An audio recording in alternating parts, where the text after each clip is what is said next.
My son wants to live with me, Your Honor. Melissa's voice carried perfectly through the hushed courtroom, her practiced sincerity making me grip the wooden bench until my knuckles turned white. 8 months since we buried my son, David, and here we were, fighting over the only piece of him left in this world. His 12-year-old son, Ethan, watched my grandson's shoulders tense under his navy blue blazer. Too formal for a boy his age, but Melissa had insisted he look presentable for court. The same Melissa who couldn't be bothered to wash his school uniforms or notice when he went 3 days wearing the same t-shirt at home. Judge Carlton, a man whose silver hair and lined face spoke of decades witnessing human conflict, adjusted his glasses and addressed Ethan directly. Is that true? Young man, do you want to live with your mother? The courtroom fell silent. My attorney squeezed my hand in reassurance, but we both knew the reality. Courts favor biological parents. Despite all our documentation of Melissa's negligence, despite Ethan spending more nights at my house than his own over the past months, despite everything, she remained his mother. Ethan stood slowly. 12 he was at that awkward age. No longer a little boy but not yet a teenager. Gangly limbs and a voice that occasionally cracked. David's eyes looked back at me from his son's face, sending a fresh wave of grief through my chest. Your Honor, he began, his voice steadier than I expected. May I show you something first? From his pocket he pulled out his phone. The one I'd given him for his birthday last month after Melissa forgot their mobile upgrade appointment for the 3rd time. I have a recording from last night, Ethan continued. I think it will help you understand. Melissa's perfectly composed expression slipped. Objection. Your Honor, whatever my son recorded was done without my knowledge or consent. That's illegal. And Ms. Reynolds, Judge Carlton interrupted firmly.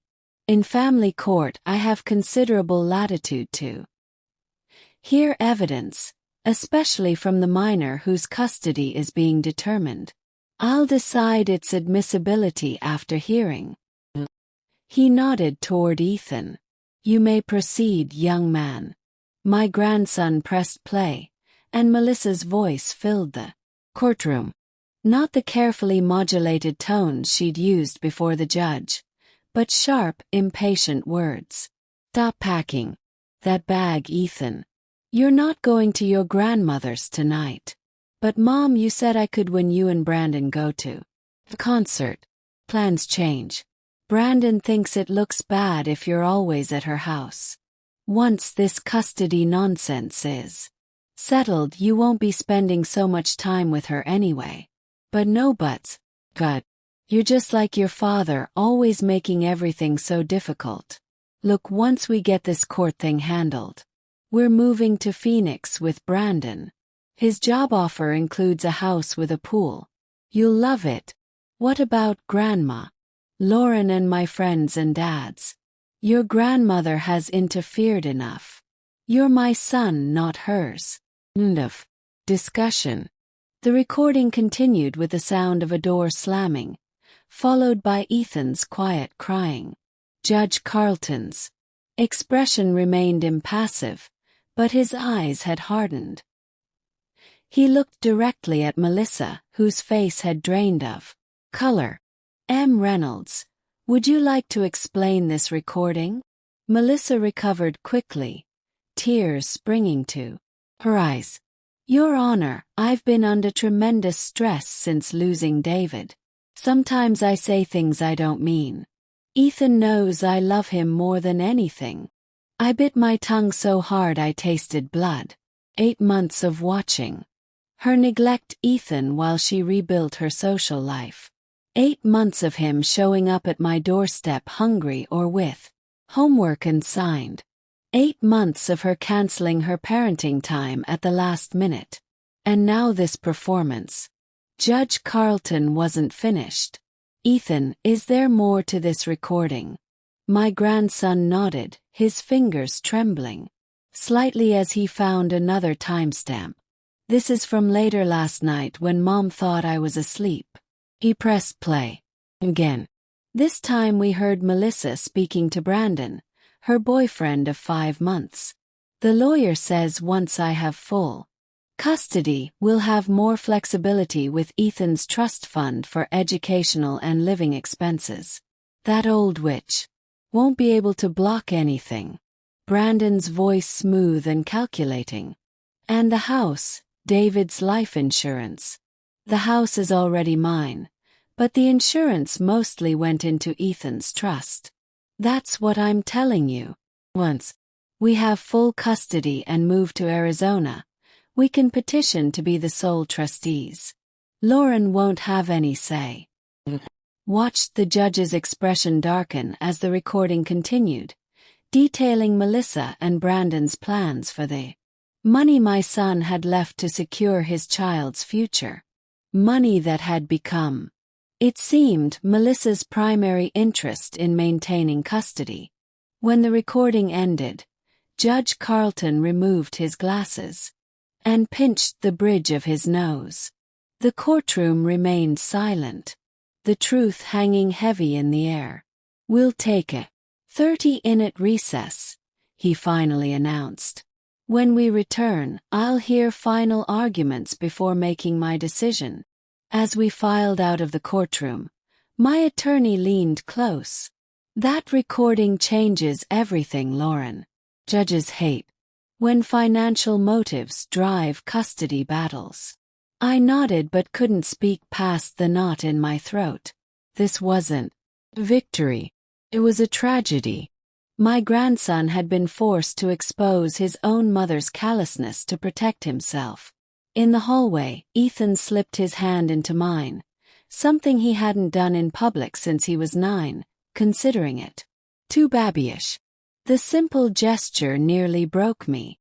I'm sorry, Grandma, he whispered. I didn't want to embarrass. But you have nothing to apologize for, I assured him. Nothing at all. Over his shoulder, I caught Melissa's gaze, cold and calculating beneath her mask of maternal concern. The woman my son had once loved enough to marry, to start a family with, was a stranger to me now. As we waited to return to the courtroom, I thought about David, my brilliant, kind-hearted son, who had updated his will just weeks before the accident that took his life, as if some part of him had sensed the need to protect his child's future. Thought about my daughter Emma, who had flown in from Seattle to support us despite her demanding surgical residency. I thought about Ethan, forced to grow up too quickly in the past 8 months. Whatever happened next, one thing was certain. I would not let David down. I would protect his son no matter what it took. The bailiff called us back into the courtroom, and I straightened my shoulders, ready to face whatever came next. For Ethan, for David, for the family that remained. Judge Carlton's decision still echoed in my ears as I unlocked the door to my home. Officially Ethan's home as well, at least temporarily. Temporary full custody is granted to the maternal grandmother, Lauren Carter, pending a full home study and psychological evaluation of all parties. Court finds sufficient evidence of potential financial exploitation to warrant immediate intervention. Melissa's face, when the ruling was announced, would haunt me for years. Shock dissolving into calculated fury as she realized her plans had unraveled in the space of a 30-minute recording. Her parting words in the courthouse parking lot still hung in the air between Ethan and me. This isn't over. Not by a long shot. Can I put my stuff in the blue room? Ethan asked, breaking the silence as we entered the house. The blue room had been his designated space in my home since he was a toddler, gradually evolving from nursery to child's bedroom to the current preteen haven with its space posters and bookshelf full of science fiction. Course, I replied, trying to sound normal, as if this were just another weekend visit and not the beginning of a new chapter neither of us had anticipated. Are you hungry? I could make grilled cheese. He nodded, dropping his backpack by the stairs. Mom didn't. There wasn't much breakfast this morning. She was busy getting ready for or the casual mention of Melissa's neglect, so commonplace that Ethan mentioned it without emphasis, tightened something in my chest. How long had this been his normal? How much had I missed while trying to respect Melissa's role as his mother? As I prepared lunch, my phone rang. Emma calling from Seattle, anxious for news. The judge gave me temporary custody, I told my daughter, keeping my voice low as Ethan arranged his belongings upstairs. But it's just the beginning. Melissa's already threatening to fight. Of course she is, Emma replied, her voice tight with the same frustration I felt. Money has always been her primary motivation. Remember how quickly she tried to sell the house after Dad died? I did remember. Just 6 weeks after my husband John's funeral 3 years ago, Melissa had suggested that downsizing might be healing for everyone. David had shut down the idea immediately, recognizing it as a transparent attempt to access equity rather than emotional closure. The good news, Emma continued, is that I've arranged to take a 2 leave from the hospital. I'll fly in tomorrow to help with everything. Relief washed over me. Emma, my practical, determined daughter who had followed her father into medicine, would be a crucial ally in the days ahead. At 34, she balanced her father's analytical mind with my own stubborn perseverance, qualities we would need in abundance. Ethan's voice from the doorway pulled me back to the present. Is that Aunt Emma? I handed him the phone, watching as his face brightened during their conversation. Emma had always been his champion. From teaching him to ride a bike when David was traveling for work to defending him fiercely when Melissa suggested his struggles in math were due to not trying hard enough rather than the dyslexia that was later diagnosed.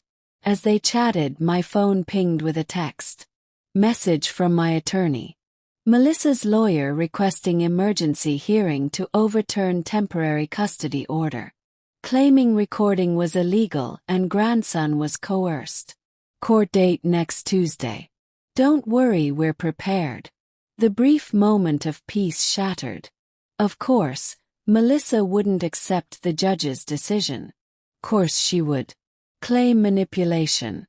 The trust fund David had established for Ethan was substantial, nearly $2 million from his life insurance and company shares with me and Emma as co-trustees until Ethan turned 25. In their recording, Melissa and Brandon had made it clear they believed gaining custody was the first step to accessing those funds. Grandma. Ethan's voice pulled me from my thoughts. He stood holding my phone, his expression suddenly years older than his. 12 years. Calling. Should I answer? The court order included reasonable phone contact between Ethan and Melissa. I nodded, though every instinct wanted to shield him from whatever manipulative tactics she might employ. Hi, Mom, he answered, his voice carefully neutral. Even from across the kitchen I could hear Melissa's agitated tone, though not her specific words. Ethan's face remained impressively stoic as he listened. No, I wasn't coached because it was the truth. No, Grandma didn't tell me to record anything. I did it because he fell silent, listening again. Then with a firmness that startled me, I don't want to move to Phoenix with Brandon. I want to stay here in Dad's house in my school with Grandma and my friends. Another pause. I know you're my mom. That doesn't mean he stopped again, his expression clouding. That's not fair. Dad wouldn't want whatever Melissa said next made him flinch. He handed me the phone without another word and walked out of the kitchen, his shoulders rigid with suppressed emotion. Melissa, I began, keeping my voice level despite the anger boiling beneath the surface. You've turned my son against me, she hissed, dispensing with any pretense of civility. Congratulations, Lauren. Hope you're satisfied. Ethan made his own recording and his own decision to show the judge. I replied evenly. You're unhappy with how you appear in that recording. Perhaps you should reflect on your own behavior, not blame a 12-year-old boy or his grandmother. This is temporary, she spat. I'm his mother. No judge is going to permanently give custody to a 67-year-old woman over a biological parent. The jab at my age was deliberate and cutting. I was active and healthy, but the 15-year age gap between my children meant I was indeed older than most grandparents of 12-year-olds. It was a card Melissa would undoubtedly play in court. I'm not trying to replace you, I said, maintaining my composure with effort. I'm trying to provide stability for Ethan while you sort through your priorities. My priority is my son. Because based on that recording, your priority seems to be his trust fund. The silence that followed was brittle with rage. When Melissa spoke again, her voice had dropped to a dangerous whisper. You have no idea who you're dealing with, Lauren. None at all. The line went dead. I stood in my kitchen, phone still pressed to my ear, a chill settling between my shoulder blades. In the 8 months since David's death, I had watched Melissa transform. From grieving widow to negligent mother to calculated opponent.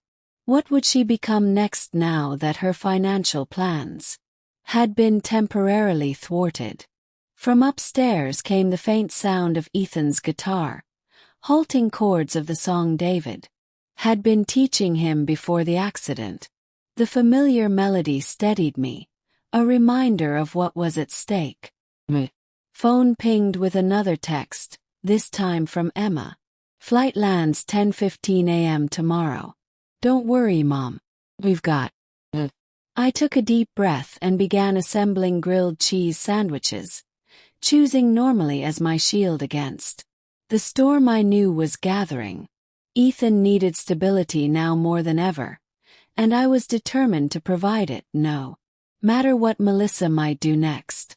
As I carried lunch upstairs to Ethan's room, I silently thanked David for his foresight in creating that trust with Emma and me as trustees.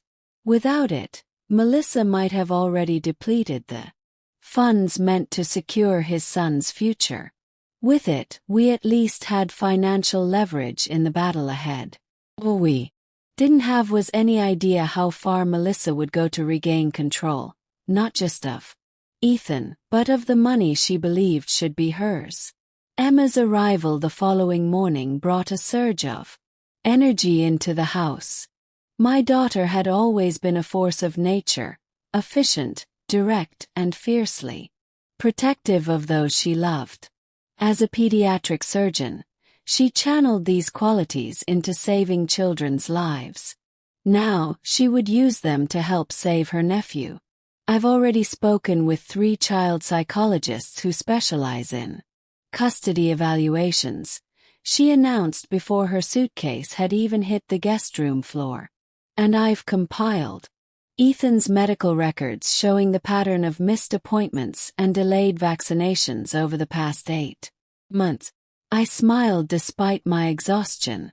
Hello to you too, sweetheart. Coffee. Emma paused, then laughed woefully. Dr. Mode. She embraced me tightly. How are you holding up? Really? I'm managing, I replied, leading her to the kitchen. It's Ethan I'm worried about. He's trying so hard to be brave, but this is taking a toll. Ethan was at school, his first day back since the custody hearing. I'd given him the option to stay home, but he'd insisted on maintaining his routine. Dad always said education comes first. He'd reminded me in a perfect imitation of David's serious tone that nearly broke my heart. "Where is Melissa staying?"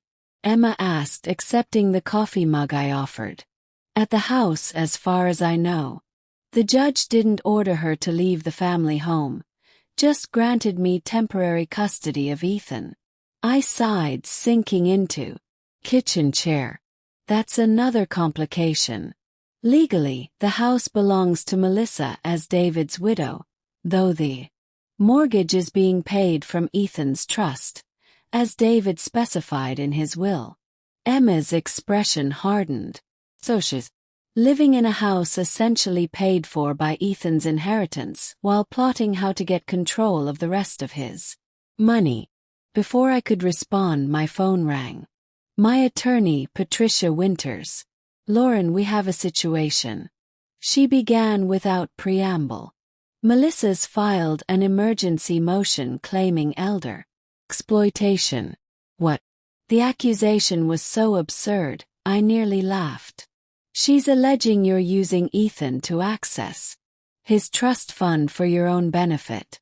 She's demanding a full financial audit of all expenditures since David's death." The irony would have been amusing if it weren't so infuriating. "That's ridiculous. Emma and I haven't used a penny of that money except for the mortgage payments and Ethan's school tuition, exactly as David's will stipulated. I know that, and the financial records will prove it. But it's a clever tactical move. It shifts focus from her recorded plans to exploit the trust to unfounded allegations against you." Emma, reading my expression, reached for my free hand. "There's more," Patricia continued. "Is also requesting supervised visitation for you, claiming you're emotionally manipulating Ethan and turning him against his mother." "That's absurd," I protested. "I've never spoken against Melissa to Ethan, even when I believe you," Patricia interrupted gently. "But the court will need to investigate all allegations. Expect a guardian ad litem to be appointed for Ethan and home visits from family services." After ending the call, I relayed everything to Emma, whose medical training couldn't fully mask her fury. "This is classic Darvo," she declared. "Deny, attack, reverse victim and offender. Melissa's taking exactly what she's guilty of and projecting it onto you. The financial audit doesn't worry me," I said. "We've been meticulous about the trust, but the allegation that I'm manipulating Ethan." I shook my head, the unfairness cutting deep. I've bent over backward, trying not to criticize Melissa in front of him, even when she's cancelled plans or left him waiting for hours. Emma's expression softened. "Mom, anyone who spends 5 minutes with you and Ethan will see the truth. You've been his rock while Melissa's been." She trailed off, diplomatic even in anger. "We need to prepare Ethan," I said, glancing at the clock. "School dismissed in 2 hours. He needs to understand that things might get more complicated before they get better." "Let me pick him up today," Emma suggested. "I'll take him for ice cream. Ease him into the conversation. Coming from his cool aunt might make it less scary." I nodded gratefully. Emma had always had a special bond with Ethan, built on science experiments, secret handshakes, and an understanding that transcended the aunt-nephew relationship. In many ways, she'd become a maternal figure when Melissa's attention wandered, especially after David's death. While Emma went to collect Ethan, I called my neighbor and closest friend, Diane, who had been my confidant throughout this ordeal. "She's claiming what?" Diane exclaimed when I explained Melissa's latest allegations. "Lauren, that's outrageous. You've been practically keeping that boy alive while she parades around town with her new boyfriend. The court doesn't know that, I pointed out. They only know what's presented as evidence. Then we need more evidence, Diane said firmly. I've seen Ethan coming to your house hungry because there's no food at home. Watched Melissa drop him off and disappear for days. The entire neighborhood has witnessed her negligence. Would you be willing to make a statement? I asked hesitantly. Involving others meant expanding the circle of conflict, something I'd been reluctant to do. I'll do better than that, Diane replied. I'll organize statements from the whole neighborhood. The Patels next door, the Rodriguezes across the street. We've all seen what's been happening. It's time we spoke up.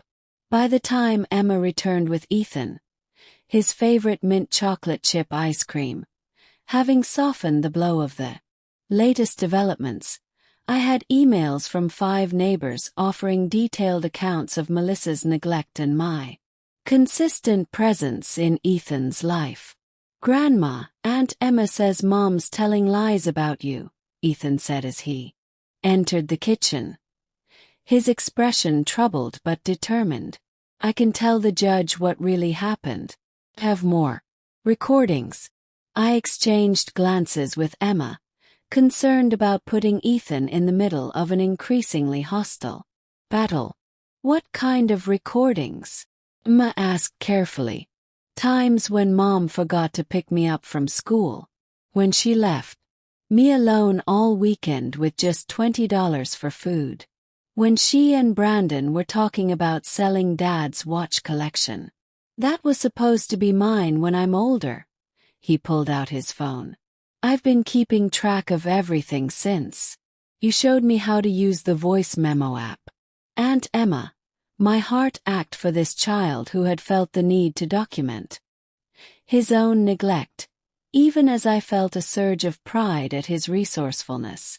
Then, I said gently, we don't want you to feel responsible for the legal aspects of this situation.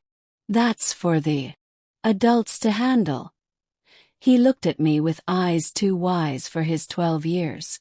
Dad always said we have to stand up for what's right even when it's hard. I'm not letting Mom hurt you because of me, Grandma. I'm not.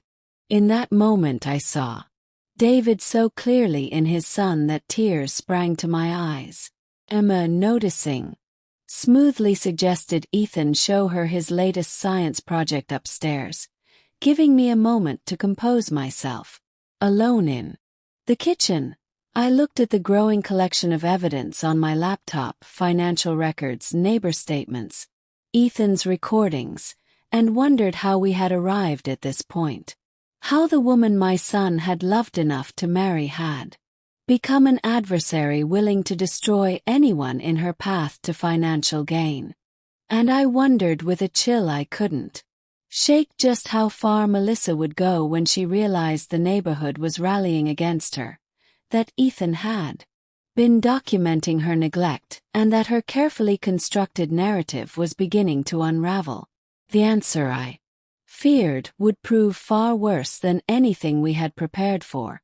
The first sign of Melissa's retaliation came at 3 a.m., a shattering crash that jolted me from sleep. I fumbled for my phone, heart pounding as I dialed 911. Someone's broken my front window, I told the dispatcher, keeping my voice low. My grandson is in the house. Please hurry. I crept to Ethan's room, relieved to find him still asleep, then cautiously approached the stairs. Glass glittered across my living room floor, surrounding a brick with a note attached. Drop the case or worse next. When the police arrived minutes later, they documented everything methodically. The brick, the note, the shattered window. But their expressions remained professionally neutral when I suggested Melissa might be responsible. Mrs. Carter will investigate all possibilities, the officer said carefully. But without witnesses or camera footage, it's difficult to establish who did this. By morning, Emma had installed a security system with cameras covering every approach to the house while Ethan watched wide-eyed. The reality of the situation finally penetrating his stoic facade. "Mom wouldn't really do that, would she?" he asked as we swept up the last glass. "Guards, throw a brick through your window." I chose my words carefully. "I don't know, sweetheart. People sometimes make poor choices when they're desperate." "It was Brandon," Emma stated flatly once Ethan was out of earshot. "Melissa's too calculating to do something this crude herself, but he's exactly the type to think intimidation will work." Patricia, when informed, immediately filed for a restraining order and submitted the incident as evidence of escalation. "This actually helps our case," she explained. "It demonstrates the lengths they'll go to maintain control." 2 days later, the second attack came. Not physical, but perhaps more damaging. Melissa launched a social media campaign portraying herself as a grieving widow being separated from her son by a controlling mother-in-law. The posts included carefully edited photos of happier times with David and Ethan, interspersed with tearful videos about grandparent alienation and elder financial abuse. The comment section filled with outrage from strangers who knew nothing of the truth. Worse, several distant relatives and casual acquaintances began sharing the posts, adding their own shocked reactions. "She's creating an alternate reality," Emma fumed, scrolling through the growing digital narrative. "One where she's the devoted mother and you're the villain." I felt sick watching the fabrication spread. "Should we respond? Try to correct the record?" Patricia advised against it. "The court won't be influenced by social media drama. Engaging only validates her platform and makes you look defensive. Document everything but don't respond publicly." The restraint was difficult, especially when Ethan discovered the posts while researching a school project. "Is lying about you," he said, voice shaking with anger. "And about me. She's saying I was manipulated, that I didn't really want to live with you." I held him close, feeling his thin shoulders trembling. "The truth doesn't need to shout to be heard, Ethan. The judge will see through this." But even as I reassured him, I worried public perception could influence even the most impartial legal proceedings, and Melissa was crafting a compelling fictional narrative. The following day brought the third escalation, a visit from Child Protective Services, prompted by an anonymous report claiming I was medically neglecting Ethan. The social worker, Ms. Chai Torres, was professional but thorough, inspecting the house, checking the refrigerator for appropriate food, and interviewing Ethan privately. I sat in the kitchen with Emma, both of us tense despite having nothing to hide. "This is absurd," Emma whispered furiously. "You've taken him to every doctor's appointment since David died. He's healthier and more stable now than he's been in months." When Ms. Torres finally concluded her inspection, her expression had softened noticeably. "Mrs. Carter, I want to be transparent with you. We receive many reports during custody disputes, and we're required to investigate all of them. What I've seen today doesn't raise any concerns about Ethan's welfare in your care." Relief washed over me. "Thank you. I understand you're doing your job." However, she continued carefully, "I should inform you that the reporter made multiple allegations. This was just the initial visit. There may be follow-up investigations." After she left, Emma called Patricia immediately. "Melissa's weaponizing the system against us. First social media, now CPS. What's next?" "Unfortunately, this is textbook high-conflict custody behavior," Patricia replied. "The good news is that judges recognize these patterns. Each false report actually strengthens our position for the final custody determination. The constant attacks were taking a toll. I found myself jumping at unexpected noises, checking the security cameras, obsessively, scrutinizing every aspect of Ethan's care for potential vulnerabilities Melissa might exploit. Ethan, meanwhile, was showing signs of increasing anxiety, trouble sleeping, decreased appetite, startling easily. When Emma suggested he speak with a therapist, he initially resisted. "I'm not crazy," he insisted. "I'm just worried about what Mom might do next." "Therapy isn't for crazy people," Emma explained gently. "It's for anyone navigating difficult situations, like surgeons who need physical therapy after long surgeries strain their backs." The medical comparison resonated with him, and he reluctantly agreed. Dr. Kavita Shah, a child psychologist specializing in family trauma, quickly established rapport with Ethan. After their third session, she requested to speak with me privately. "Ethan is remarkably resilient," she began, "but he's carrying an unhealthy burden of responsibility. He believes he needs to protect you from his mother." My heart sank. That's exactly what I've tried to prevent. "Children are perceptive," Dr. Shaw said kindly. "He sees the strain you're under, regardless of how well you think you're hiding it. But there's something else concerning me." She hesitated. "Ethan mentioned his mother has been sending him private messages suggesting that if he tells the truth and comes home, she'll drop all legal actions against you." The manipulation was breathtaking in its cruelty, using Ethan's love for me as leverage against him. "He's refused her offers," Dr. Shaw continued, "but each refusal increases his anxiety. He's essentially being asked to choose between his own well-being and yours." Closed my eyes briefly, gathering strength. "What can we do?" "First, consider blocking direct communication between Ethan and his mother except through monitored channels.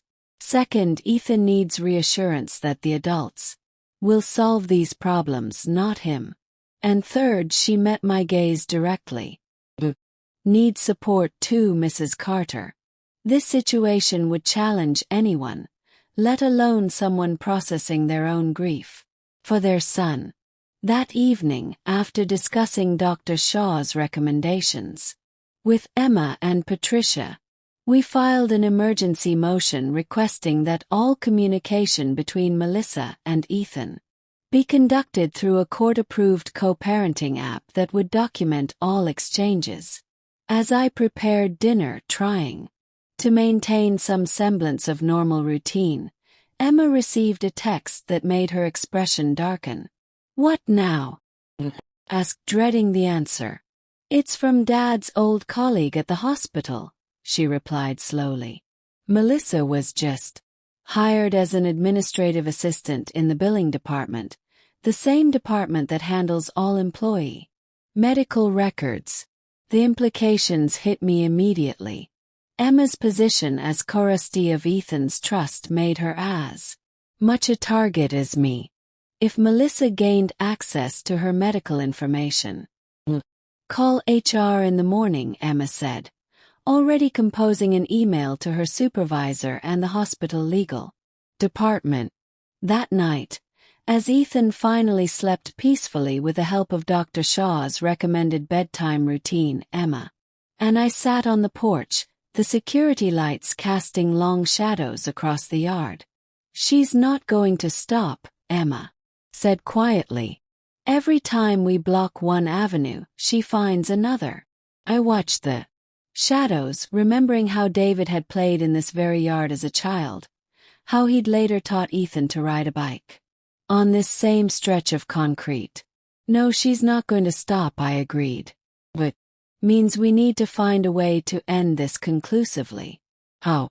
Emma asked. "We're already doing everything legally possible. I considered the question, thinking about all I'd learned about Melissa in the 8 months since David's death. Her patterns, her motivations, her weaknesses. She wants Ethan's money, I said slowly. Everything else is secondary. What if we used that against her? Emma turned to me. Curiosity replacing exhaustion in her expression. What are you thinking, Mom? Something David would probably call crazy, I admitted. But maybe crazy is exactly what we need right now.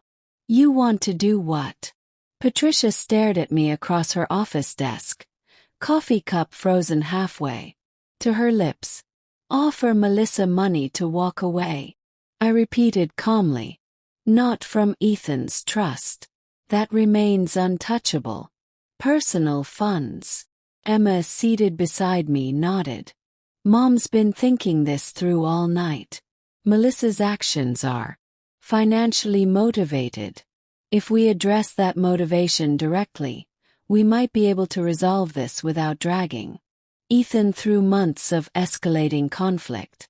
Patricia set down her cup carefully. Lauren, I understand the impulse, but paying off someone making false allegations could be interpreted as an admission of guilt. Why wouldn't an innocent person pay to make a problem go away? Because an innocent person might prioritize a child's well-being over being right. Countered. Every day this continues damages Ethan further. Brick through the window, the CPS visit, the social media campaign, it's death by 1,000 cuts. And Ethan feels every one of them. Not to mention, Emma added, Melissa's new position at the hospital gives her potential access to sensitive information. We've alerted HR, but systems have vulnerabilities. The longer this drags on, the more creative she'll become. Patricia leaned back, fingers steepled beneath her chin, a posture I recognized from our previous consultations. She was considering all angles, which was precisely why I'd hired her. Let's assume the court grants you permanent custody, she said. Finally, Melissa would still have visitation rights. She'd remain in Ethan's life with ongoing opportunities to manipulate and undermine. Money might address her immediate motivation, but not her long-term presence. That's the second part of the proposal, I explained. We don't just offer money. We offer a clean break, a significant sum in exchange for voluntary termination of parental rights. The suggestion hung in the air, radical even to my own ears. Termination of parental rights was the nuclear option in family law, typically reserved for cases of severe abuse or abandonment. Voluntary termination is extremely rare, Patricia said slowly. Most courts won't even consider it without another parent ready to adopt, which is why it would need to be Melissa's idea, not ours. Emma interjected. We don't suggest termination. We simply make a financial offer for her to resolve the situation completely and see what she proposes. Patricia's expression remained skeptical. Even if she suggested it herself, a judge would scrutinize any agreement heavily. There would need to be a compelling reason beyond financial consideration. What about relocation? Suggested Melissa mentioned moving to Phoenix with Brandon.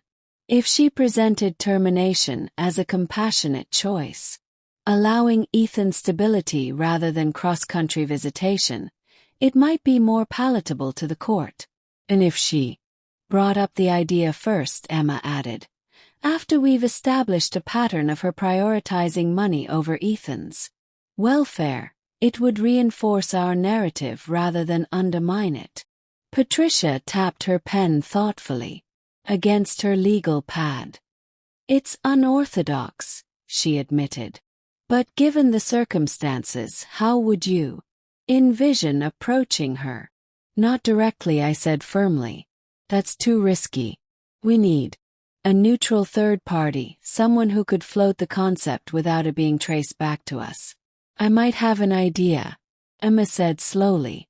Brandon's ex-wife is a scrub nurse at my hospital. From what I've heard, they had an extremely contentious divorce, largely due to financial issues. She might be motivated to disrupt his latest meal ticket. Patricia raised an eyebrow. You want to recruit the boyfriend's ex-wife as an intermediary? That's creative problem solving, Emma finished with a hint of her father's humor. Something surgeons excel at. It's risky, I acknowledged. But every option before us carries risk. This at least gives us some control over the narrative. After another hour of discussion, refining the approach and anticipating potential pitfalls, Patricia reluctantly agreed to draft a neutral settlement offer, one that mentioned financial compensation without specifying the purpose, carefully worded to avoid any suggestion of impropriety. Remember, she cautioned as we prepared to leave. This needs to appear as though you're merely open to resolving the conflict efficiently. Nothing that could be construed as buying custody or encouraging termination of rights. Those suggestions need to come from Melissa, documented without our fingerprints anywhere near them. As Emma and I drove home, the weight of what we were considering settled heavily on my shoulders. Was I truly prepared to essentially purchase my grandson's freedom from his mother? What would David think of such a strategy? You're second-guessing, Emma observed, reading my expression with the same perceptiveness she'd inherited from her father. Wouldn't you? He sighed. Feels mercenary. It's pragmatic, Emma corrected. Dad was an idealist in many ways, but as a doctor he understood triage. Sometimes you have to address the most immediate threat to preserve what matters most. And if it works, I asked, if Melissa actually agrees to termination, what do we tell Ethan? His mother sold her rights for a payout. Emma's hands tightened on the steering wheel. We tell him the truth in age-appropriate ways. That his mother made choices that prioritized her happiness over his well-being. That sometimes adults fail their children, not because the children are unlovable, but because the adults are damaged.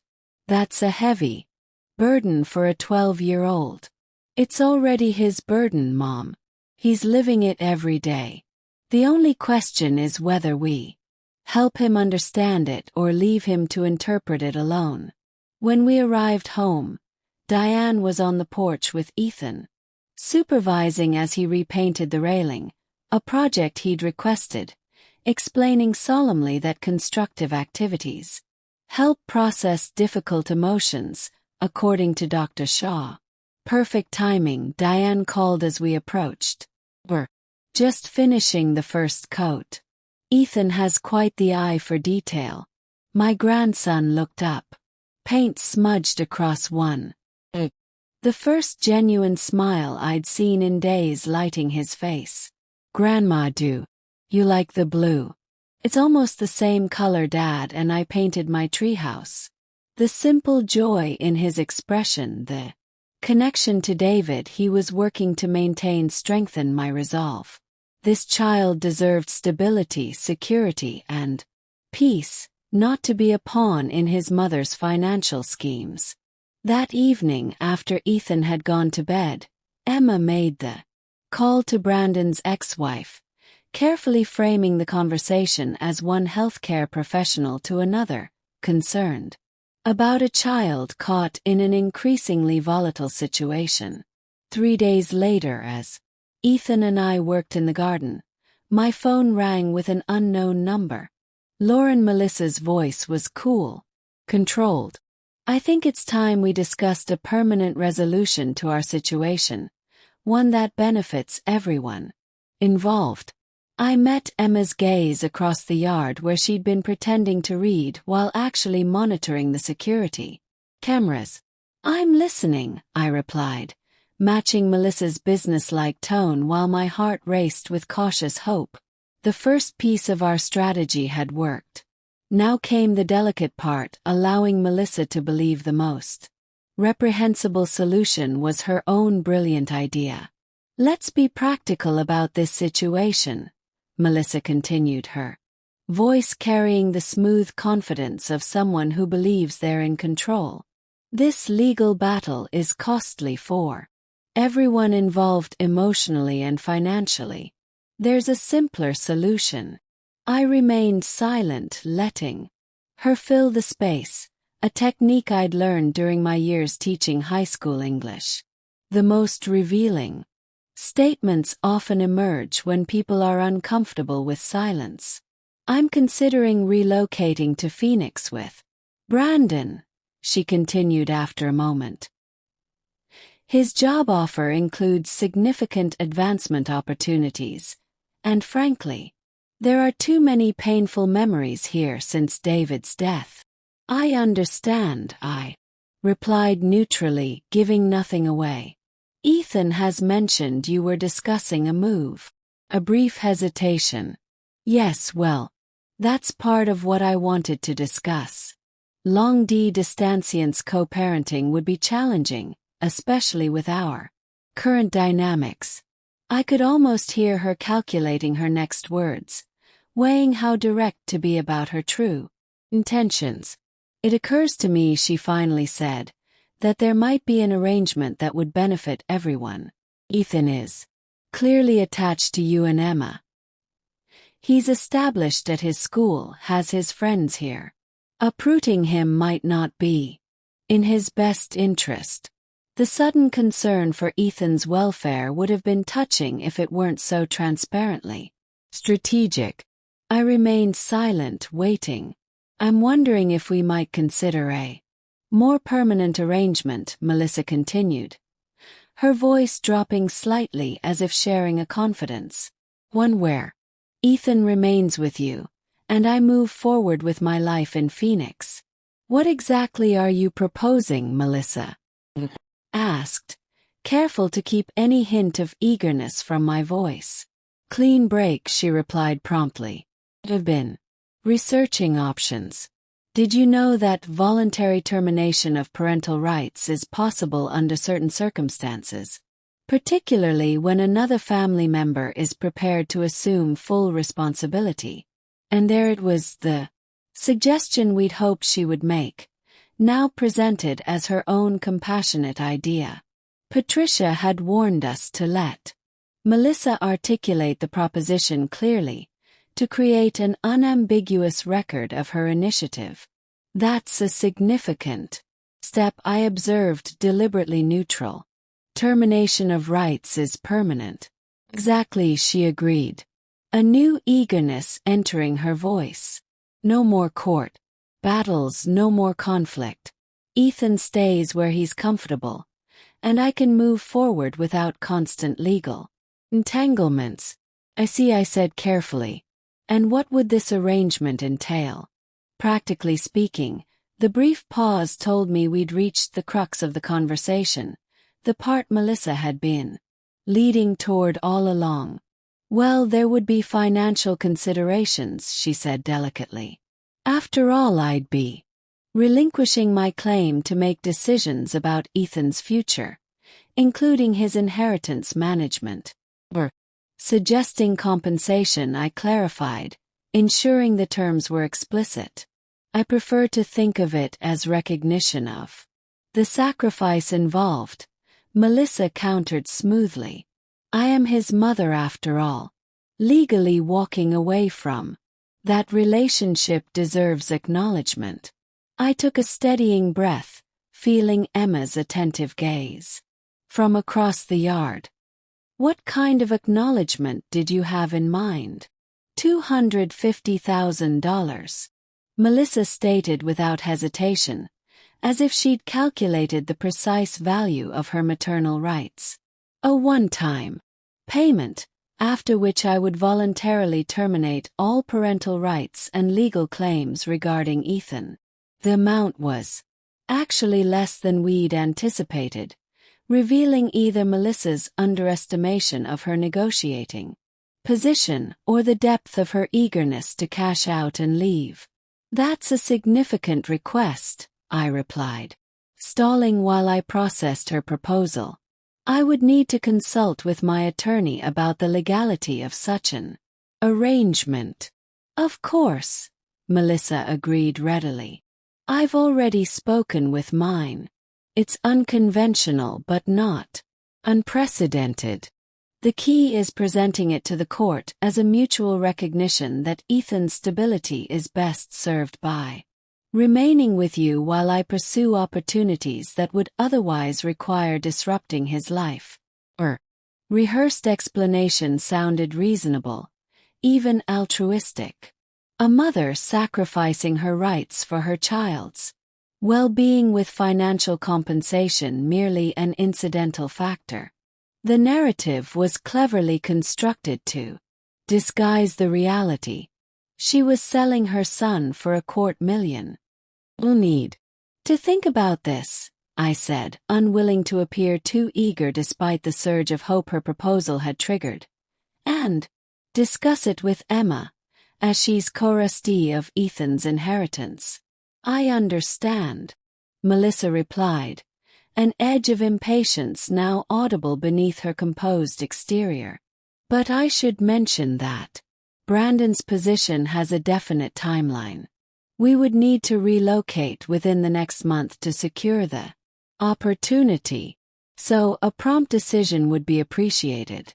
The artificial deadline was transparent, a classic high-pressure sales tactic, but I didn't challenge it. Let her believe her strategy was working. "I'll get back to you within a few days," I promised. This isn't a decision to be made lightly. After ending the call, I walked over to Emma, who had abandoned any pretense of reading. "250,000, I reported quietly, mindful of Ethan working nearby for complete termination of rights. Emma's eyebrows rose. "That's all. I was expecting at least double that." "She must be desperate to leave," I observed. "Or Brandon's opportunity is time-sensitive, for reasons she hasn't shared. So we counteroffer?" Emma asked. I shook my head slowly. "No, we accept her terms. But with conditions. The money is placed in escrow, released only after termination is finalized, and she's physically relocated to Phoenix, and we include a non-disclosure agreement. She never discusses this arrangement publicly or with Ethan. She'll want some of the money up front," Emma predicted. "A small percentage perhaps, but the majority remains contingent on completed termination. Otherwise, what prevents her from taking an initial payment and then dragging out the process?"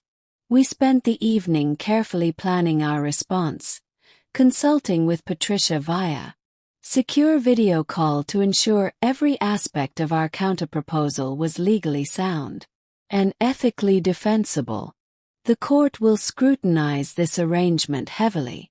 Patricia reminded us the judge needs to believe termination truly serves Ethan's best interests, not just the adult's convenience, which is why Melissa's relocation is crucial to the narrative. Emma pointed out she's not abandoning her child. She's recognizing that forcing him to choose between his established support system and moving cross-country with her would be harmful. And the financial component, Patricia pressed, is a practical recognition that she's relinquishing future decision-making regarding Ethan's inheritance. I supplied, not payment for termination itself. The distinction was subtle but significant, a careful threading of legal and ethical needles that might allow this unconventional solution to pass judicial review. Later that night, after finalizing our response to Melissa's proposition, I sat on the edge of Ethan's bed, watching him sleep, his features relaxed in slumber, free from the anxiety that had marked his waking hours since this ordeal began. The worn, stuffed dinosaur tucked Under his arm, a gift from David on his FTH birthday, was a poignant reminder of all he had already lost. Was I doing the right thing, facilitating the severance of his relationship with his mother, however flawed she might be? Or was I protecting him from years of manipulation and disappointment at the hands of someone who valued money above his well-being? There were no perfect answers, only difficult choices made with imperfect information. But looking at my grandson's peaceful face, I knew with bone-deep certainty that I would walk through fire to protect him from further harm. If that meant paying Melissa to remove herself permanently from his life, so be it. Some might call it distasteful or mercenary. I called it the price of peace, an investment in Ethan's future security that David would have made without hesitation. Tomorrow we would set the wheels in motion. For better or worse, we were committed to course. The Starbucks on Main Street provided the neutral territory Patricia had recommended for our meeting with Melissa and her attorney. Public enough to discourage outbursts, private enough for discreet conversation at a corner table. Emma had insisted on accompanying me despite my protests that she should be conserving her limited leave time. I'm a trustee too, she had reminded me firmly. Besides, Melissa is less likely to try manipulation tactics with both of us present. We arrived 15 minutes early, a strategic decision to claim the optimal seating position. Patricia joined us shortly after, meticulously organized as always with color-coded folders containing our counter-proposal and supporting documentation. Remember, she cautioned in a low voice, let me lead the legal discussion. If Melissa tries to engage you emotionally, redirect to the practical aspects of the agreement.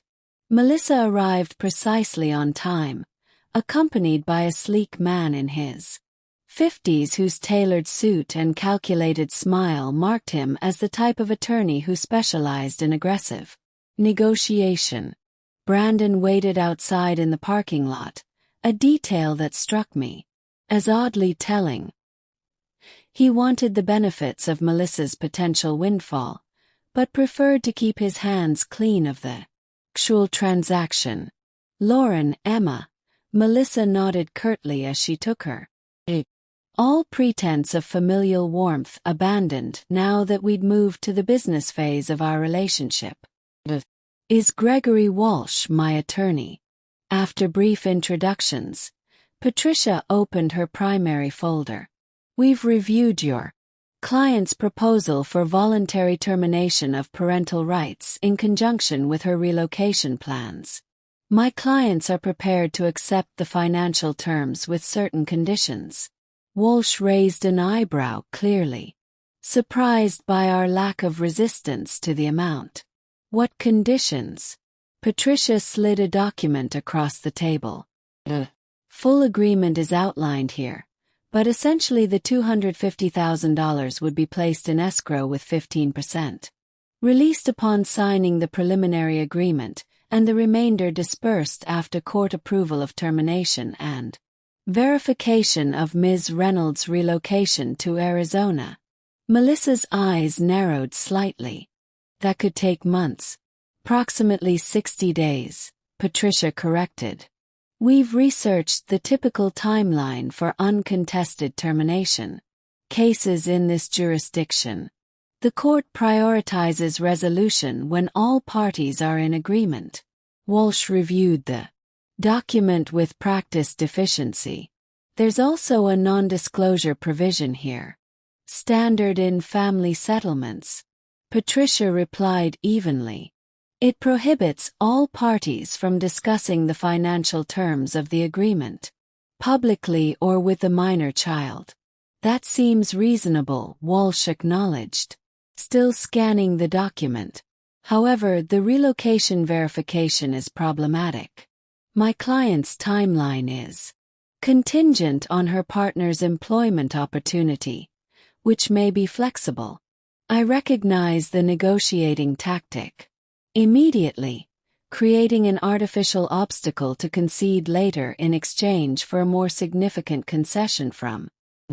Patricia evidently recognized it too, as she didn't immediately respond. The relocation component is non-negotiable, Emma stated firmly, speaking for the first time. Court will require a compelling reason for termination beyond financial consideration. Ms. Reynolds' decision to pursue opportunities incompatible with Ethan's established life here provides that justification. Melissa's confident facade cracks slightly. Are you suggesting I need to actually move to Phoenix for this to work?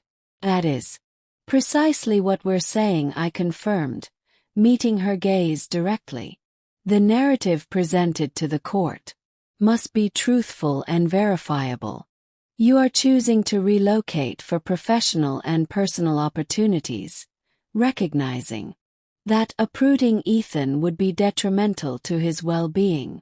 A flash of calculation crossed her face as she exchanged glances with Walsh. And if our plans change after the termination is finalized, the agreement includes a 2-year non-resident clause for the metropolitan area, Patricia pointed out, indicating the relevant section. After that, you're free to live wherever you choose, but the initial relocation must be genuine and documented. Walsh leaned close to Melissa, whispering something that caused her to frown momentarily before her expression smoothed back into practiced neutrality. The escrow arrangement is acceptable, Walsh said after their brief consultation. However, we propose 25% released upon signing rather than 15%. And will need specific parameters defining what constitutes verification of relocation.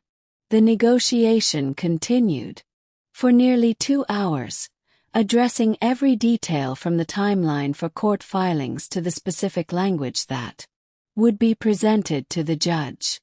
Throughout the discussion, I noticed Melissa's attention repeatedly drifting to the parking lot where Brandon waited as if seeking invisible guidance or reassurance. Finally, Walsh closed his portfolio. I believe we've addressed all substantive points. I'll revise the agreement according to our discussion and circulate it for review by tomorrow afternoon. As we prepared to leave, Melissa suddenly asked, "What about Ethan's things? His clothes, his electronics?" The question, the first that centered on Ethan himself rather than financial or legal considerations, caught me off guard. For a moment I glimpsed something almost like genuine concern in her expression. "We can arrange for you to pack his belongings while he's at school," I offered. "Or we can pack them for you. Whatever you prefer." She hesitated, then nodded. "I'll do it. There are a few things I want to make sure he keeps. Things from David." The unexpected mention of my son sent a pang through my chest. I sometimes forgot that despite everything, Melissa had once loved David, had built a life with him, had given birth to their child. What had transformed that young woman into the person sitting across from me now, clinically negotiating away her relationship with their son? "I'll let you know when Ethan will be out of the house for several hours," I said quietly. "You can have that time privately." Something flashed across her face. Gratitude, regret before her composed mask returned. "Thank you." As we walked to our cars, Emma voiced the question that had been circling in my mind. "Do you think she'll actually go through with it once the reality sets in?" Patricia considered this thoughtfully. The financial motivation is strong and she's clearly invested in her new relationship, but terminating parental rights is profoundly final. Some clients experience last-minute hesitation when faced with signing the actual documents. "She won't hesitate," I said with quiet certainty. "Not if the money is sufficient, and her path forward with Brandon remains clear. How can you be so sure? Emma asked. I thought about the woman I'd observed over the 8 months since David's death. Her calculated decisions, her shifting priorities, her fundamental self-interest. Because Melissa has already emotionally terminated her relationship with Ethan, the legal formality is just catching up to the reality she's already created. I unlocked my car. I caught sight of Brandon watching us from across the parking lot. His expression a mixture of impatience and avarice. In that moment, I understood with perfect clarity that our negotiation wasn't really with Melissa at all. She was merely the conduit for his ambitions, a realization that both strengthened my resolve and deepened my sadness for the family David had once believed in. Let's go home, I said to Emma. Ethan will be wondering how the meeting went. What I wouldn't tell him not yet was how his mother had put a price tag on their relationship, and how readily we had agreed to pay it. But why does Mom need to pack my stuff? Ethan asked, confusion clouding his face as I explained the arrangements for the following day. I'm staying here, right? We sat at the kitchen table, afternoon sunlight streaming through windows that had been replaced after the brick incident. 3 weeks had passed since our negotiation meeting. The revised agreement had been signed, the initial payment transferred to escrow, and preliminary court paperwork filed. Tomorrow, Melissa would come to collect Ethan's belongings from the family home while he spent the day with Emma at the Science Museum. Yes, you're staying here, I assured him. But since your mom is moving to Phoenix, she needs to sort through your things at her house and decide what should come here permanently. It wasn't the complete truth, but it was age-appropriate. The approach Dr. Shaw had recommended as we prepared Ethan for the changes ahead. We hadn't yet explained the concept of termination of parental rights, instead focusing on the more immediate reality of Melissa's relocation. Ethan frowned, processing this information with a careful deliberation that reminded me so much of David. Does she have to move? Couldn't she stay here and we could figure out, normal custody stuff? The question revealed what I had suspected. Beneath Ethan's apparent acceptance of the situation, part of him still hoped for reconciliation with his mother.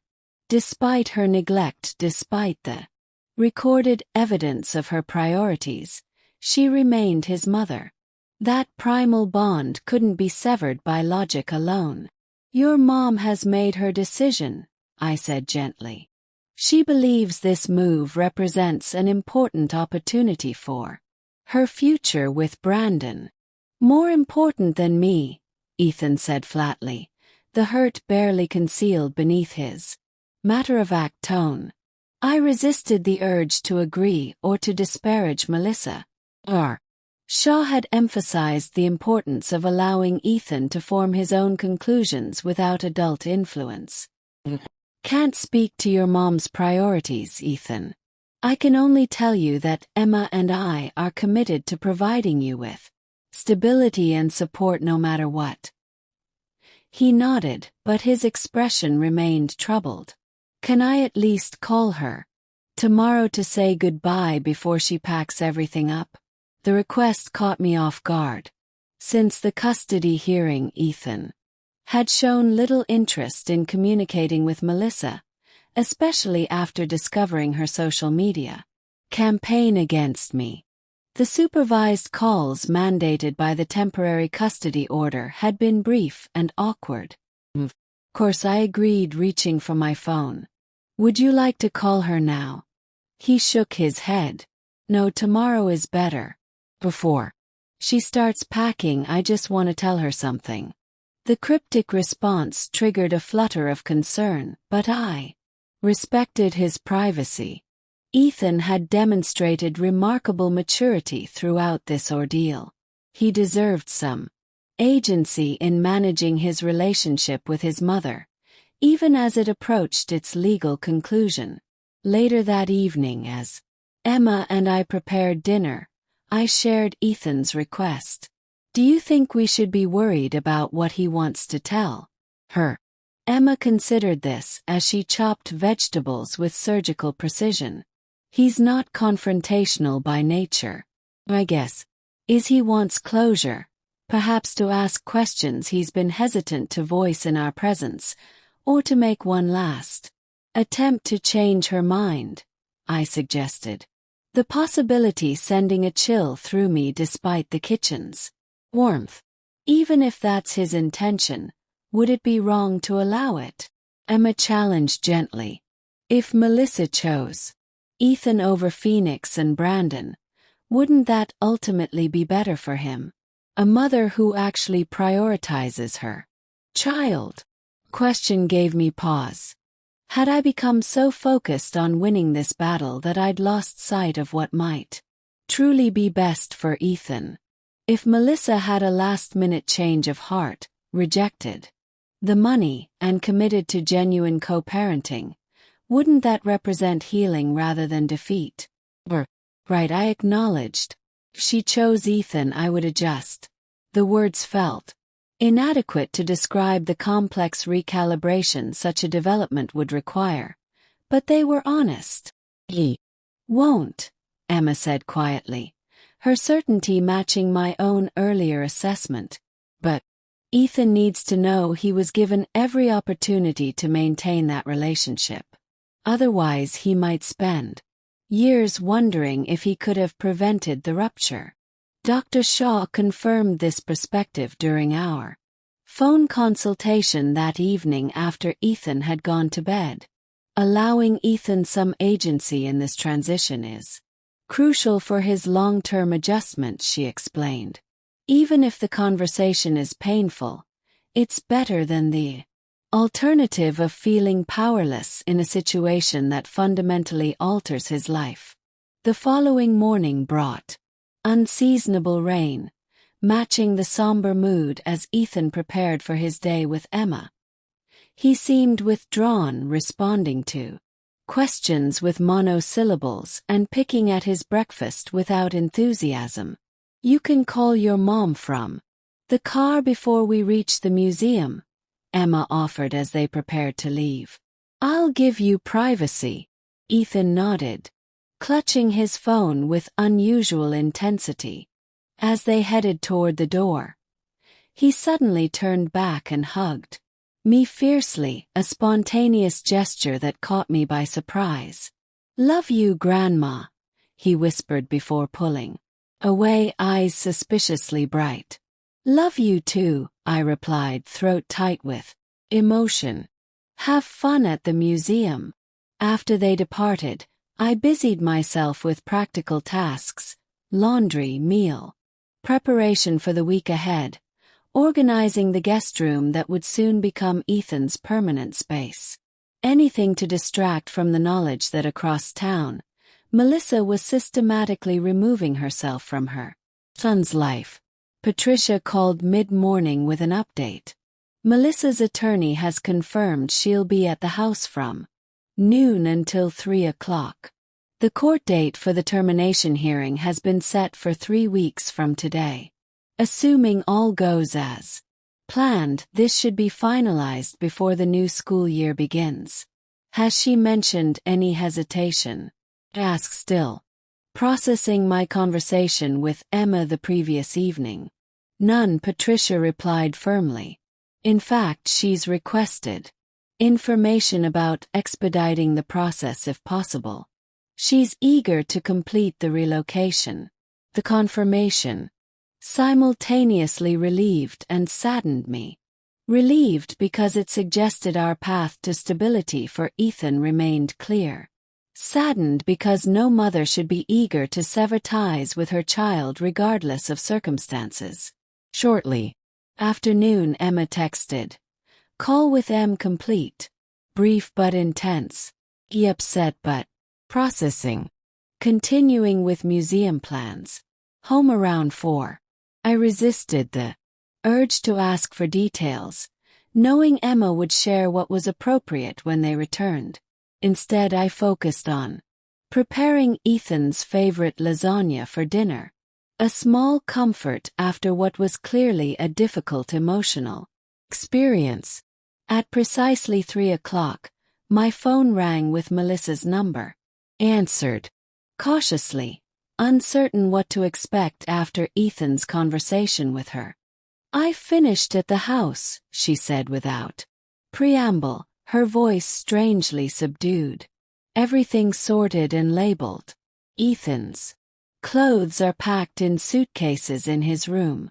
The things he specifically asked for are in boxes marked with his name." "Thank you," I replied, matching her businesslike tone. "Is there anything else you need before the court date?" Pause lengthy enough that I checked to ensure the call hadn't disconnected. Then, in a voice barely above a whisper, he asked me why the money was more important than he was. The simple, devastating question hung between us, unanswerable in its brutal clarity. "What did you tell him?" I finally asked when it became clear Melissa wouldn't continue without prompting. "The truth," she said, her voice steadying. "That I'm not cut out to be a mother. That I never wanted that role but tried because David did. That he deserves better than what I can give him." The raw honesty surprised me, contrasting sharply with the calculated manipulation she demonstrated throughout our legal battle. "That must have been a difficult conversation," I offered neutrally. "He said he forgives me," Melissa continued, disregarding my comment. "Can you imagine? After everything, he said he forgives me and hopes I'll be happy in Phoenix." For the first time since David's death, I heard genuine emotion in her voice. Not the performative display she'd cultivated for court appearances, but authentic pain and perhaps a flicker of the person she might have been under different circumstances. "Ethan has his father's capacity for compassion," I said quietly.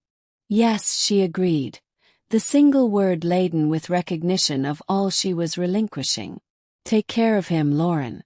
The call ended before I could respond, leaving me standing in my kitchen, surrounded by the ingredients for Ethan's favorite meal, contemplating the unexpected glimpse of humanity from a woman I had come to view as little more than an adversary.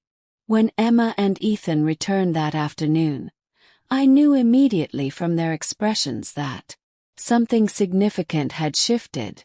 Ethan's eyes were reined but clear, his posture straighter than it had been in months, as if a weight had been lifted from his young shoulders. "I told Mom it was okay for her to go," he announced, without preamble, "that she doesn't have to pretend anymore, that we'll both be better off this way." The simple declaration delivered with quiet dignity marked the beginning of our healing, not as victors in a custody battle, but as a family rebuilding from shared loss. The family court looked different in late summer light, less intimidating than it had appeared during our initial custody hearing 3 months earlier. Perhaps it was the change in circumstances, or perhaps it was Ethan's calm demeanor as we walked up the granite steps together. But the building seemed to have transformed from an arena of conflict to a place of resolution. "Remember," Patricia reminded us as we gathered outside courtroom C, "this proceeding is primarily procedural. Judge Carlton has reviewed all documentation and conducted private interviews with both Ethan and Melissa. Unless he identifies significant concerns, today should be straightforward." Ethan nodded, solemn in his navy blazer and khaki pants, the same outfit he'd worn to the first hearing, now slightly too small after a summer growth spurt.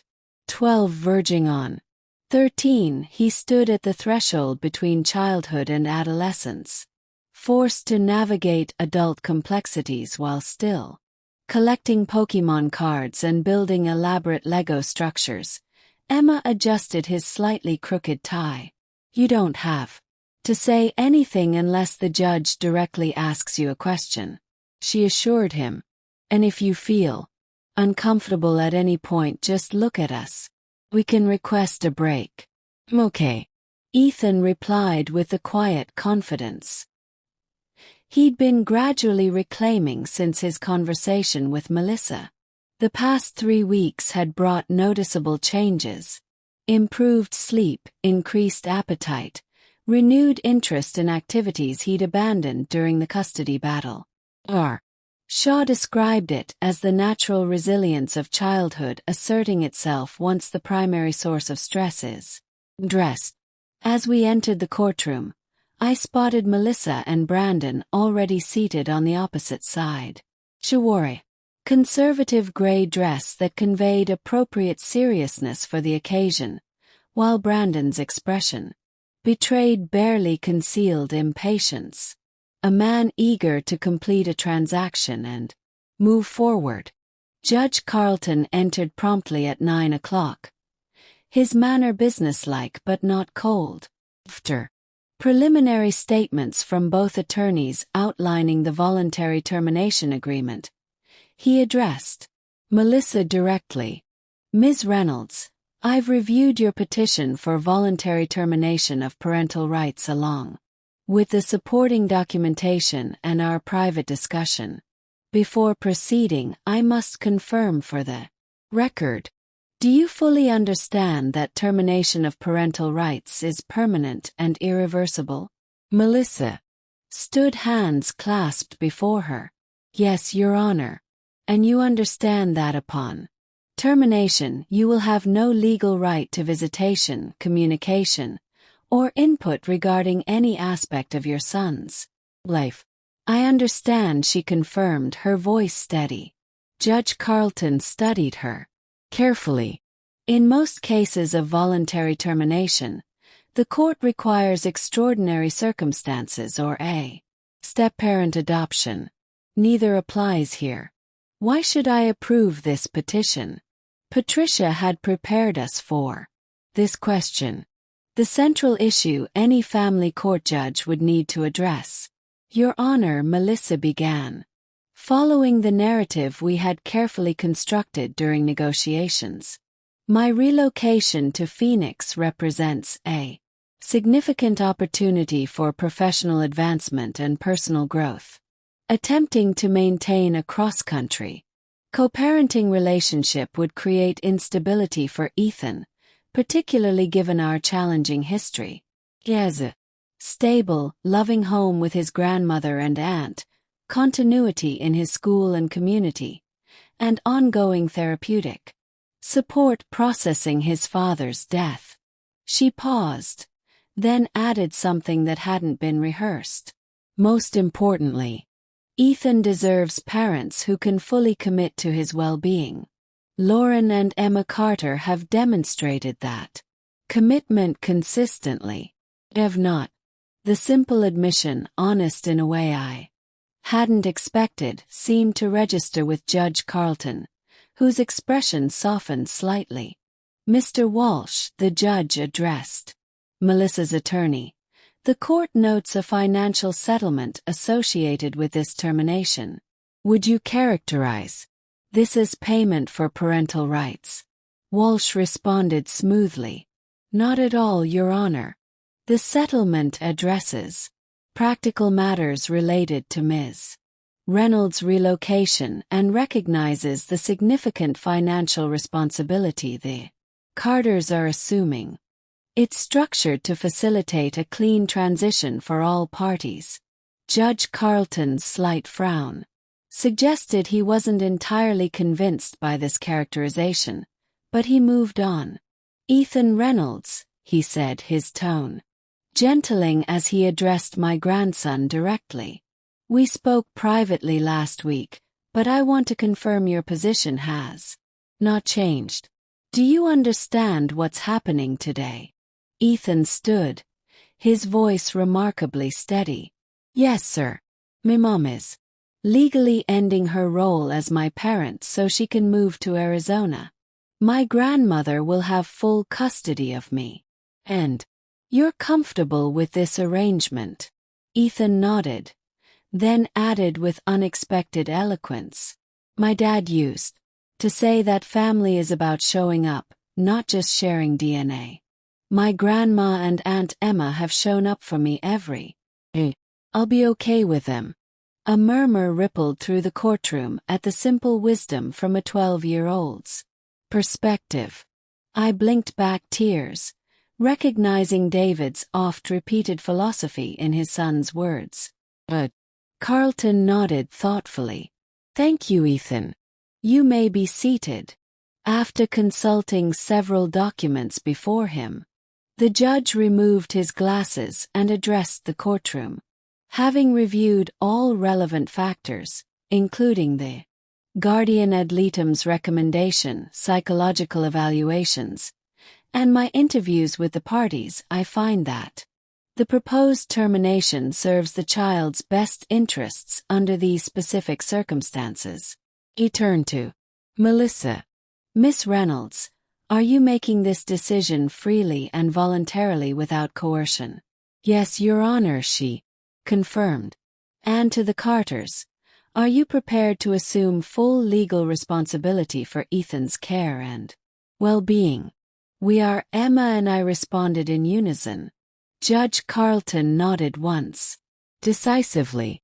Then, by the authority vested in me by the state, I hereby terminate the parental rights of Melissa Reynolds with respect to minor child Ethan David Reynolds, transferring full legal guardianship to Lauren Carter, with Emma Carter designated as successor guardian. The gavel struck with surprising gentleness, belying the monumental nature of what had just occurred. In that moment, the legal structure of our family was fundamentally altered, not creating something entirely new but formalizing the reality that had been developing since David's death. As we gathered our belongings, Melissa approached, hesitantly, maintaining a respectful distance from Ethan. The apartment lease in Phoenix starts next week, she said, addressing me rather than him. We'll be leaving on Tuesday.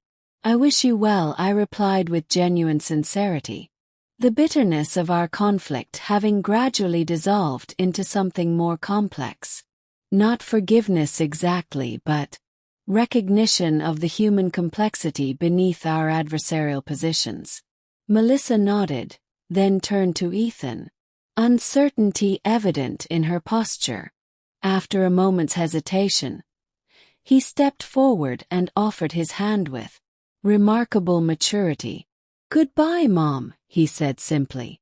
I hope you find what you're looking for. Something flickered across Melissa's face. Regret, relief, a complicated mixture of both before she briefly clasped his hand. Take care of yourself, Ethan. You're going to be an amazing person. He turned quickly after that, rejoining Brandon, who had remained strategically distant during the exchange. They departed without looking back, their silhouettes framed briefly in the courtroom doorway before disappearing. Melissa walking out of Ethan's life with the same decisive finality with which the judge's gavel had fallen. Outside on the courthouse steps, Ethan stood between Emma and me, blinking in the bright August sunshine. Is it really over? He asked, his voice suddenly younger, more vulnerable than it had been inside. The legal part is, Emma confirmed, her arm around his shoulders. The rest, processing everything, building our new normal. That's ongoing, but we'll do it together. As we walked to the car, Ethan fell into step beside me. Dad would be okay with this, wouldn't he? He asked, quietly. He wouldn't think I gave up on Mom too easily. The question pierced my heart, the child still seeking reassurance that he hadn't failed some invisible test of family loyalty. Father, I said carefully, wanted one thing above all else. For you to be safe, loved, and happy. He would be incredibly proud of how you've handled this impossible situation with grace and compassion beyond your years." Ethan nodded, seemingly satisfied with this assessment. "Can we stop for ice cream on the way home to celebrate?" The simple request, so normal, so blessedly ordinary, felt like the first genuine step into our future. "Absolutely," I agreed. "Today calls for a double scoop." As we drove away from the courthouse, I caught a glimpse of Ethan in the rear-view mirror. His face turned toward the window, expression pensive but not despairing. We had navigated the most treacherous waters of our journey, not without damage, but without drowning. What remained was the careful, patient work of reconstruction. And for the first time since David's death, I allowed myself to believe we would not merely survive this ordeal, but eventually thrive beyond it. 1 year after the termination hearing, I stood in the doorway of what was now indisputably Ethan's room, watching as he carefully arranged his science fair display on his desk. The project, an impressively sophisticated analysis of water quality in local streams, had already won first place at his middle school. Tomorrow it would compete at the regional level. "Do you think the graphs are clear enough?" he asked, adjusting the poster board slightly. At 13, Ethan had grown 4 in 12 months, his voice occasionally cracking as it transitioned toward adulthood. The gangly uncertainty of early adolescence was tempered by a quiet confidence that had gradually emerged as our lives stabilized. "They're perfect," I assured him, suppressing a smile at his perfectionism. Another trait inherited from his father. The color coding makes the data patterns immediately obvious. He nodded, satisfied with this assessment from a former English teacher. "Dad would have loved this project, wouldn't he?" "He would have been absolutely fascinated," I confirmed. "Probably would have suggested 3 more experiments before you'd even finish this one." Ethan laughed, the sound unburdened in a way that still occasionally surprised me. "Aunt Emma said the same thing when I showed her the preliminary results. She wanted me to expand it to include watershed analysis." The easy mention of both his father and aunt reflected the healing that had gradually occurred over the past year. Emma had accepted a permanent position at Seattle Children's Hospital, but maintained her presence in Ethan's life through monthly visits and weekly video calls. Her professional success, recently published research on pediatric transplant outcomes, would have made David immensely proud. "Dinner in 20 minutes, I reminded Ethan. "Diane and Dr. Shah joining us, remember?" "I remember," he confirmed, already turning back to make final adjustments to his display. In the kitchen, I put the finishing touches on a celebratory meal, lasagna, still Ethan's favorite, garlic bread, and a salad featuring vegetables from the garden we had started together last spring. Cooking had become a shared activity, one of many new traditions we had established in our reconfigured family. The doorbell rang just as I was setting the table. Diane arrived first, bearing her famous tiramisu for dessert, followed shortly by Dr. Shah. Over the past year, the therapist had transitioned from professional support to family friend, her warm wisdom proving valuable well beyond the initial crisis that had brought her into our lives. As we settled around the table, the conversation flowed easily. Ethan enthusiastically explaining his scientific methodology, Diane sharing amusing stories from her recent Mediterranean cruise, Dr. Shah discussing the children's art therapy program she had established at the community center. "I've been meaning to tell you," Dr. Shah said during a natural pause in conversation.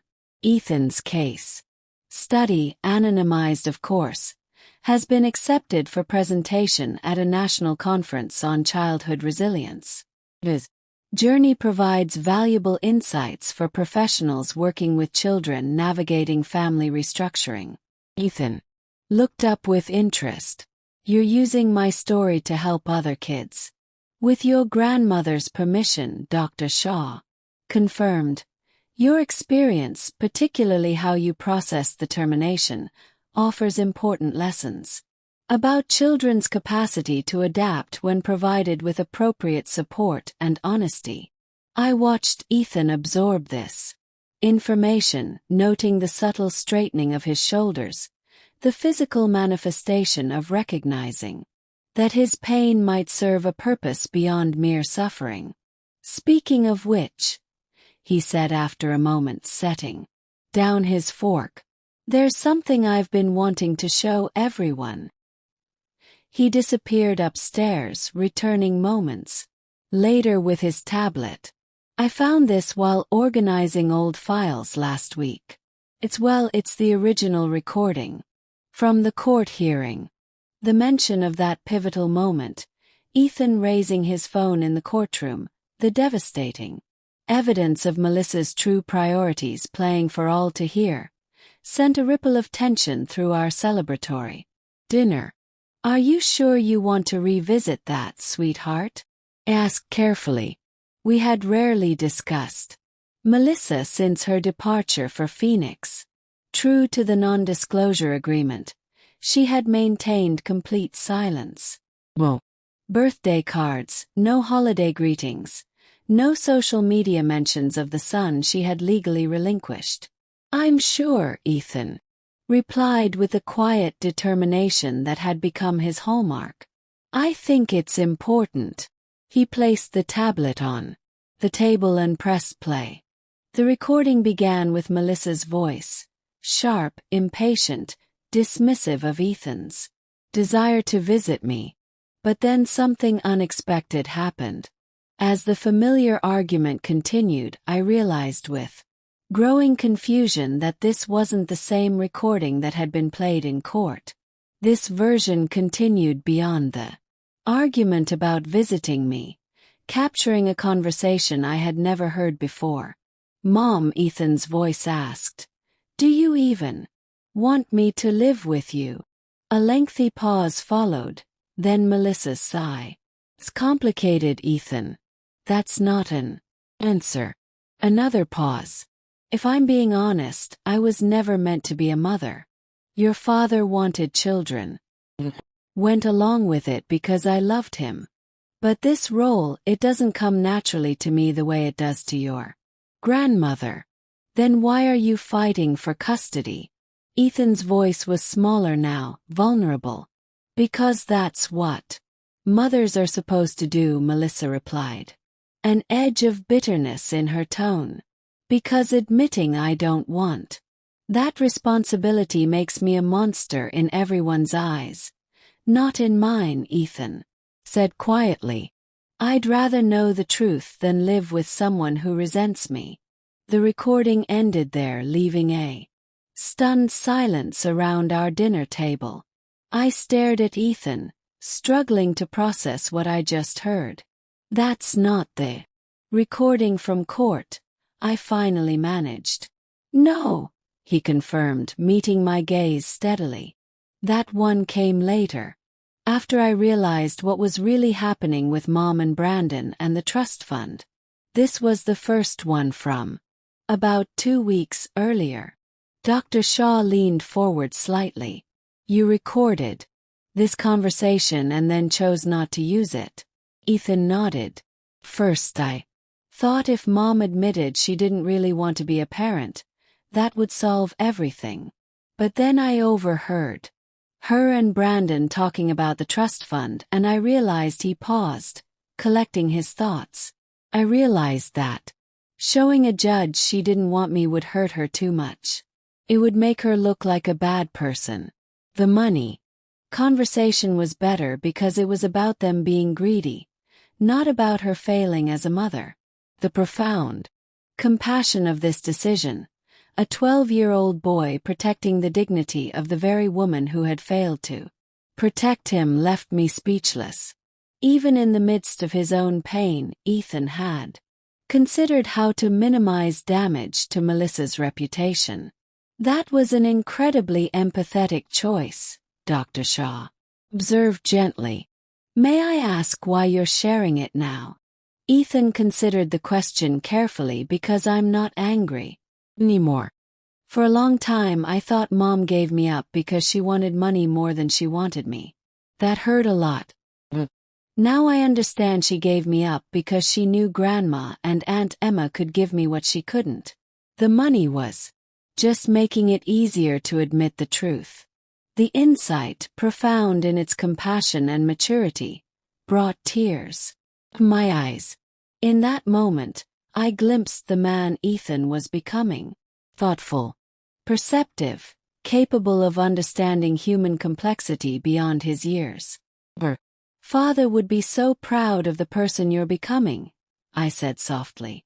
Ethan smiled, a genuine expression that reached his eyes. I know. That's why I wanted to share this tonight.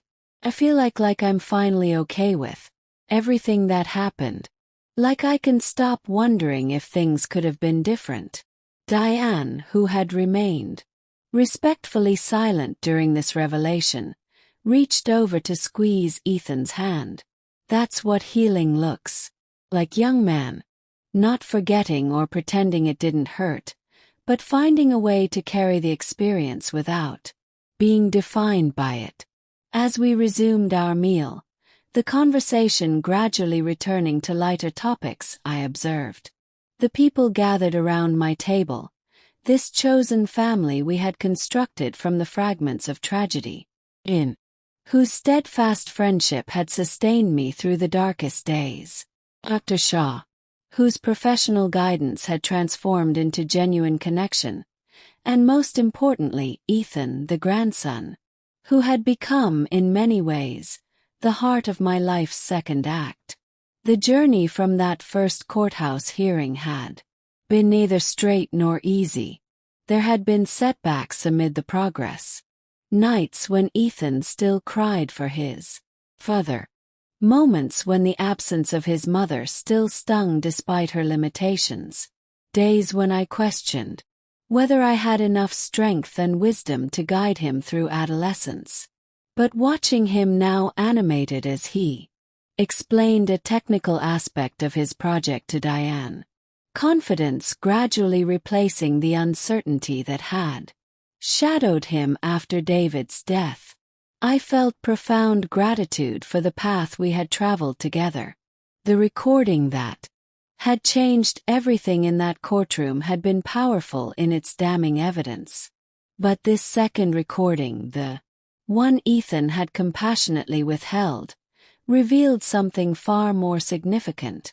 Not just the failure of one mother, but the extraordinary capacity for understanding in her son. Later that night, after our guests had departed and Ethan had gone to bed, I sat on the porch swing Robert had built decades earlier, contemplating the journey that had brought us to this moment of quiet resolution. My phone buzzed with a text from Emma. How did the dinner go? Is he ready for tomorrow? More than ready, I replied. And he shared something remarkable about the original recording. I'll tell you everything during our call tomorrow. Can't wait to hear. Give him a hug from me in the morning. Love you both. I tucked the phone away, gazing at the stars visible above the trees Robert and I had planted when we first purchased this property. So much had changed, yet something essential remained constant. The love that had built this home continued to sustain it, flowing through generations in different forms, but never diminishing.